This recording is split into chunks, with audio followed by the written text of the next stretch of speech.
Pourquoi le bel ingénieur il gagne des 7000 roubles par mois? Je parle de là-bas en Russie. La femme de ménage que 50? Magie, magie! Qu'on est tous des fumiers là-bas comme ici.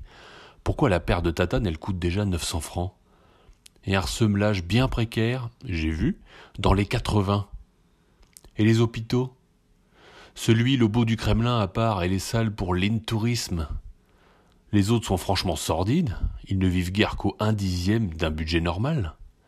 Toute la Russie vit au 10e du budget normal, sauf police, propagande, armée. Tout ça, c'est encore l'injustice rambinée sous un nouveau blaze, bien plus terrible que l'ancienne, encore bien plus anonyme, calfaté, perfectionné, intraitable, bardé d'une myriade de poulets extrêmement experts en sévices. Oh, pour nous fournir des raisons de la déconfiture canaille, de la carambouche gigantesque, la dialectique fait pas défaut. Les Russes baratinent comme personne. Seulement qu'un aveu pas possible, une pilule qui est pas avalable, que l'homme est la pire des engences, qu'il fabrique lui-même sa torture dans n'importe quelle condition, comme la vérole son tabès. C'est ça la vraie mécanique et la profondeur du système. Il faudrait buter les flatteurs, c'est ça le grand opium du peuple. L'homme il est humain à peu près autant que la poule vole. Quand elle prend un coup dur dans le pot, quand une auto la fait valser, elle s'envole bien jusqu'au toit, mais elle repique tout de suite dans la bourbe rebectée la fiente. C'est sa nature, son ambition. Pour nous, dans la société, c'est exactement du même. On cesse d'être si profond fumier que sur le coup d'une catastrophe. Quand tout se tasse à peu près, le naturel reprend le galop.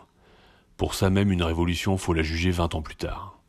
Je suis tué, nous sommes des ravageurs, des fourbes, des salopes. Jamais on dira ces choses-là, jamais, jamais.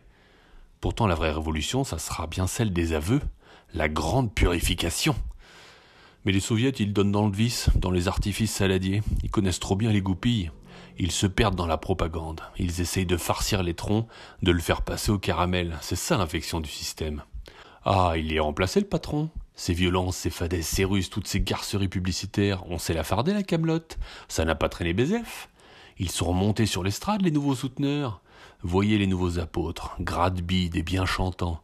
Grande révolte, grosse bataille, petit butin, avare comme envieux.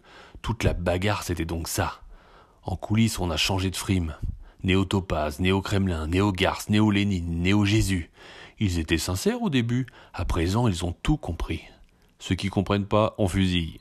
Ils sont pas fautifs, mais soumis. Ça serait pas eux, ça serait des autres. L'expérience leur a profité, ils se tiennent en quart comme jamais. L'âme maintenant, c'est la carte rouge, elle est perdue, plus rien. Ils les connaissent, eux, tous les tics, tous les vices du vilain prolo. Qu'il pompe, qu'il défile, qu'il souffre, qu'il crâne, qu'il dénonce, c'est sa nature, il y peut rien. Le prolétaire, en maison. Lis mon journal, lis mon cancan, juste celui-là, pas un autre, est mort la force de mes discours. Surtout, va jamais plus loin, vache, ou je te coupe la tête. Il mérite que ça, pas autre chose, la cage. Quand on va chercher les flics, on sait bien tout ce qui vous attend.